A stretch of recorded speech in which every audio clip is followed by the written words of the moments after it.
Adisti mengerucutkan bibirnya. Ia menatap sekeliling sudut kamar kosnya dengan perasaan dongkol tak karuan.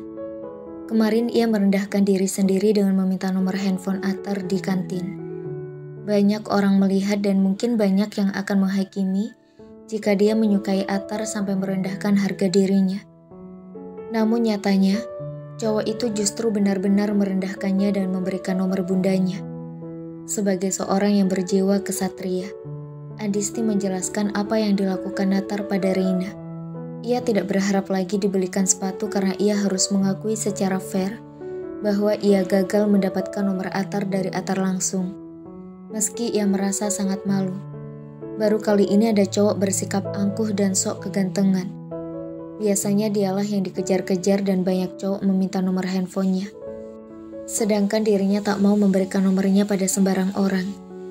Dengan perasaan kesal yang masih berkecamuk dan meletup-letup, Adisti memberanikan diri mengirim pesan untuk nomor Atar yang asli. "Apa maksud kamu ngasih nomor bunda kamu ke aku?" Tak ada balasan. Belum ada centang biru. Ia berpikir, mungkin Atar belum membaca atau sebenarnya sudah membaca. Tapi tak mau membalas. Balasan yang ditunggu-tunggu datang juga di menit ke-10. Penantian yang cukup panjang bagi Adisti yang tak suka menunggu. "Assalamualaikum, maaf ini siapa ya?" Masih dengan amarah yang dipendam, Adisti mengetik kata demi kata untuk menunjukkan kemarahannya. "Waalaikumsalam, gak usah pura-pura, kamu tahu siapa aku." Datang kembali balasan dari Atar. "Atar, jawab dulu pertanyaanku. Kenapa kamu minta nomor HP-ku? Aneh soalnya, kita gak kenal. Aku cuma tahu namamu aja, karena kamu cukup tenar di kampus. Makanya aku merasa ada yang aneh. Kamu tiba-tiba datang dan minta nomor HP-ku." "Adisti, aku ditantang teman untuk nanya nomormu. Tapi aku juga udah ngaku ke temanku kalau aku gagal memenuhi tantangannya, karena aku gak berhasil dapetin nomor HP dari kamu langsung. Cuma yang bikin aku kesel, kenapa kamu kasih nomor bundamu? Kalau emang gak mau ngasih, ya bilang aja gak mau ngasih. Gak usah nomor orang lain. Aku yang malu salah kirim chat ke nomor bundamu." Atar, "Oke, kamu lebih milih malu di depan teman-temanmu dan semua yang ada di kantin. Aku kasih nomor bundaku karena untuk formalitas saja, biar kamu gak malu. Selain nomorku sendiri, aku cuma hafal nomor bunda." Adisti, "Apa salahnya kasih nomor kamu? Kayak yang mahal banget ya? Sok kecakepan banget. Kamu takut aku bakal ngerecokin kamu. Aku gak ngerti kenapa banyak cewek ngefans sama Atar yang sombong." Atar, "Dan sekarang kamu ngerecokin aku. Terbukti kan? Aku gak pernah merasa sok kecakepan dan lain-lain. Hak kamu kok buat menilai. Meski sebenarnya gak fair juga kamu judge aku ABC. Padahal kita gak kenal baik." Adisti, "Aku ngerecokin gini karena kamu yang mulai. Ini chat pertama dan terakhir aku ya. Kedepan aku gak akan chat kamu lagi. Dan aku juga gak mau kenal sama kamu. Kamu orang yang sangat menyebalkan." Atar, "Silakan. Gak rugi kok gak kenal kamu. Makasih ya udah gangguin waktuku. Assalamualaikum." Adisti semakin senewan membaca chat terakhir Atar. Dia menyesal menyanggupi tantangan dari Reina. Semua menjadi panjang urusannya, dan moodnya berantakan gara-gara makhluk bernama Atar. Hari ini Adisti semakin kesal, dan rasa bencinya kian membesar pada seorang Atar Abian Alfariski, karena seolah semesta mendukung mereka untuk bertemu dan kembali berseteru. Angin apa yang membawa Adisti mendatangi salah satu stand di halaman depan kampus? Hari ini ada bazar yang menjual bermacam kebutuhan mahasiswa, seperti buku-buku, baju, tas, sepatu, kerajinan tangan, aksesoris tas seperti gantungan kunci, dompet, dan makanan. Naasnya, Adisti tak melihat ada Atar juga di sana, dan mereka tak sengaja mengambil satu buku yang sama. Satu buku tentang motivasi. Atar mengangkat buku itu dan secepat kilat Adisti merebutnya. Mata mereka beradu. Atar beristighfar dalam hati dan tak habis pikir. Kenapa ia harus dipertemukan dengan cewek itu lagi? "Aku mau beli buku ini. ucap Atar. Tatapannya terpusat pada buku dalam genggaman Adisti. Aku juga, balas Adisti cepat. Aku yang ambil lebih dulu, sela Atar. Aku yang datang ke sini lebih dulu. Adisti tak mau kalah. Atar menoleh ke arah penjual. Maaf mas, buku ini tinggal satu atau masih ada yang lain? Tinggal satu itu saja mas, balas mas penjual seraya memperhatikan Atar dan Adisti bergantian. Tinggal satu, berarti ini punyaku ya? Sudah sepantasnya cowok mengalah, cewek diprioritaskan. Sebelah sudut bibir Adisti terangkat, satu senyum miring merayakan kemenangan. Atar menatap Adisti tajam. Benar yang dikatakan teman-temannya tentang sosok Adisti. Gadis itu dikenal arogan, dominan, dan selalu ingin menang sendiri.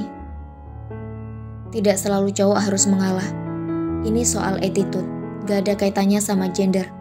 Ada saatnya kamu harus mengalah.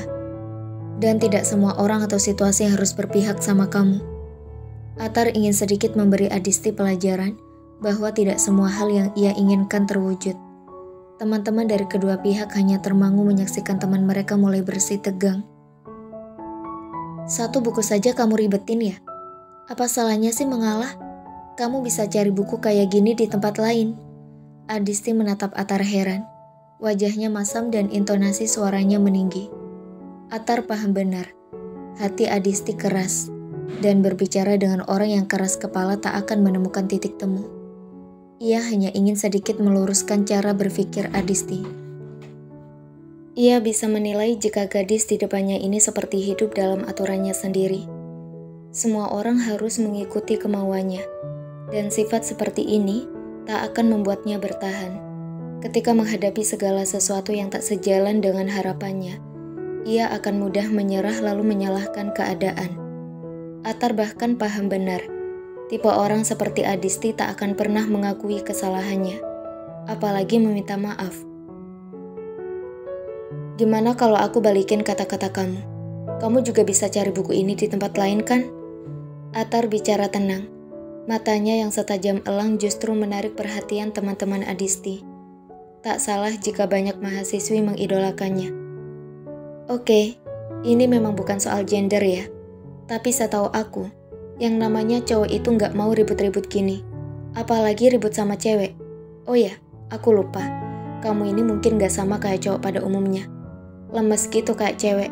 Norak, nyebelin, bawel. Cool dari mana? Heran aku sama orang-orang yang bilang kamu cool. Mereka udah kepelet atau gimana? Adisti terus mencecar. Ia tak peduli banyak pasang mata memerhatikannya. Lemes, aku lemes kayak cewek. Lemes gimana ya maksudnya? Sehat gini dibilang lemes. Hati-hati kalau ngomong. Kamu gak kenal-kenal banget sama aku. Jadi gak etis juga kamu judge aku begini begitu. Lemes ucapannya, kayak cewek, gak mau kalah. Dan tipe cowok kayak kamu biasanya suka ngejudge orang, ngeremehin orang, mandang rendah orang yang gak sepaham. Selalu ingin terlihat superior dan merasa paling benar, paling baik. Adisti melayangkan tatapan tertajamnya. Kata-katanya menusuk dan membuat Atar membisu. Baru kali ini ada seseorang yang terang-terangan menguraikan segala pernyataan negatif tentangnya. Namun, Atar tak ingin menanggapi terlalu serius. Adisti tidak begitu mengenalnya. Untuk apa ia memusingkan kata-kata pedas Adisti? Tak perlu menjelaskan siapa dirinya pada Adisti maupun orang lain. Pembenci akan tetap menjadi pembenci. Terima kasih untuk penilaian kamu.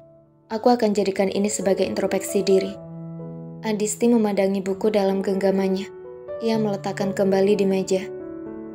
Silakan ambil buku itu. Bukan levelku untuk berebut buku sama kamu. Adisti menegaskan kata-katanya. Ia berlalu dari hadapan Atar diikuti teman-temannya. Atar masih mematung. Teman-teman Atar memerhatikan Adisti dan teman-temannya yang berjalan menjauh, lalu kembali terfokus pada Atar yang masih membisu. Jangan diambil hati Tar, cewek barbar dia, kuliah aja suka bolos, dan emang suka cari ribut anaknya. Ragil geleng-geleng dan mengelus dada. Iya Tar, suka misu-misu gak jelas dia. Pokoknya tiap ada yang nyenggol dia bakal meletup-letup. Sampai ujung lautan juga kayaknya bakal dikejar. Andre ikut menanggapi. Reputasi Adisti memang dikenal buruk, bukan lantaran kenakalannya yang sudah tak bisa ditolerir. Tapi Adisti sosok yang emosional, tak segan melabrak orang yang berani menyenggolnya atau membicarakan hal buruk tentangnya. Dan terkadang lebih suka hangout, menghabiskan waktu bersama teman-temannya dibanding kuliah. Atar tercenung. Mungkin Adisti bukan gambaran sosok perempuan yang memenuhi kriteria idamannya. Gadis itu belum berhijab, kasar, arogan, kalau bicara suka ngegas, egois. Tapi ada sesuatu yang membuat Atar sedikit penasaran. Dan entah kenapa sosok itu terlihat unik dan menarik.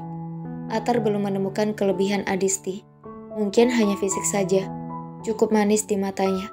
Atar mengelus dada. Tak seharusnya ia tiba-tiba memikirkan gadis itu.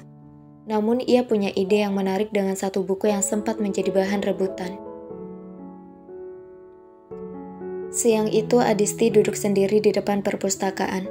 Teman-temannya telah pulang ke kos masing-masing, sedangkan dirinya harus meminjam buku untuk mengerjakan tugas.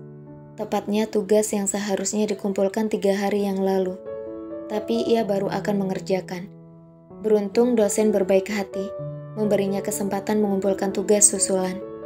Adisti tersentak kala salah seorang mahasiswi mendekat ke arahnya dan memberikan satu paper bag. Entah isinya apa, Adisti mengambil isi dalam paper bag. Matanya terbelalak menatap satu buku yang tadi pagi menjadi bahan rebutan antara dirinya dan Atar. Ada satu kertas bertuliskan berbaris-baris kalimat. Adisti membaca barisan kalimat itu dengan seksama. Aku bukan cowok lemes yang gak bisa ngalah sama cewek. Karena itu aku berikan buku ini buat kamu. Aku rasa kamu memang lebih membutuhkan buku ini. Buku ini berisi kata-kata motivasi untuk mengembangkan potensi dan mencintai diri sendiri. Dan aku rasa kamu tak punya waktu untuk mencintai diri sendiri karena kamu sering membuat masalah, suka marah, dan sering ngegas. Kamu bilang kalau bukan level kamu untuk berebut buku sama aku. Maka aku juga akan mengatakan hal yang sama. Bukan levelku juga untuk rebutan buku sama kamu, karena levelku adalah berbagi buku. Kamu bilang, aku orang yang merasa paling benar, paling baik. Aku bukan orang seperti itu. Karena aku merasa salah tadi pagi, maka aku kembalikan buku ini. Selamat membaca. Semoga buku ini tak hanya jadi wacana, tapi juga inspirasi. Kenali dirimu sendiri sebelum kamu menilai orang lain. Atar. Adisti membaca ulang sekali lagi. Rentetan kalimat itu membuatnya merenung. Apa selama ini dia memang belum mengenal dirinya sendiri? Hidupnya sudah cukup di didera masalah. Rasanya ia tak mau lagi berurusan dengan Atar.